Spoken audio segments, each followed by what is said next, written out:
আচ্ছা, চারিদিকে যে আমরা তো ম্যানিফেস্টেশন সম্পর্কে শুনছি, এটা কি সত্যি কার্যকরী? বিভিন্ন ধরনের পডকাস্ট, বিভিন্ন ধরনের ইন্টারভিউতে বড় বড় পাঞ্জাবি সিঙ্গাররা, বড় বড় বিজনেসম্যান, বড় বড় এন্টারপ্রেনার্স বা যতজন বড় বড় আর্টিস্ট আছেন, সবাই ম্যানিফেস্টেশনের কথাটা খুব তুলে ধরছে। এটা সম্পর্কে আপনার কি মতামত? ম্যানিফেস্টেশন অবশ্যই কাজ করে এবং আমি ম্যানিফেস্ট করেছিলাম বলেই আমি আজকে এই জায়গাটা পৌঁছাতে পেরেছি। বেসিক্যালি ঠিক 6 মাস আগে আমি আমার বন্ধুদের সাথে চায়ের দোকানে বিড়ি আর চা খাচ্ছিলাম। তো বন্ধু বান্ধবের এটাই টপিক ছিল যে সেক্স, মানে প্রতিদিনই তারা সেক্স নিয়ে আলোচনা করতো। ব্যাপারটা এগোতে এগোতে এমন জায়গায় দাঁড়িয়ে গেছিল যে তারা পাচ্ছে, আমি কেন পাচ্ছি না, আমার মধ্যে কমতি কি আছে। বাড়ি এসে খুব কান্নাকাটি করে দুলাল বেড়ি খেতে খেতে আমি একটা কাগজের মধ্যে লিখলাম যে আমার সেক্স দরকার, আমার সেক্স চাই।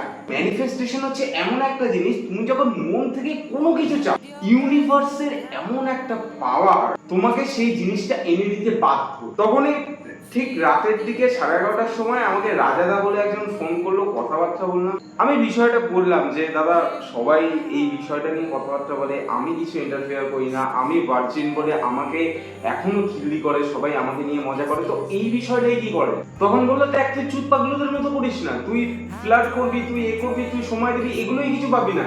তুই বয়ফ্রেন্ড হওয়ার চেষ্টা করিস না, তুই বেস্ট ফ্রেন্ড হওয়ার চেষ্টা কর। এমন কিছু কিছু মেয়েদের ধর যাদের সদ্য ব্রেকআপ হয়েছে, আস্তে আস্তে বন্ধুত্ব সৃষ্টি করি তার সাথে একটা গভীরতা সৃষ্টি করি, প্রথমে ইমোশনালি, তারপর আস্তে আস্তে হাত ধরা, তারপর হাঁটা, এই ওই করতে করতে কখন যে শুয়ে পড়লাম আমি নিজেই বুঝতে পারলাম না। এখন বেসিক্যালি আমার বডি কাউন্ট প্রায় 200 উপর।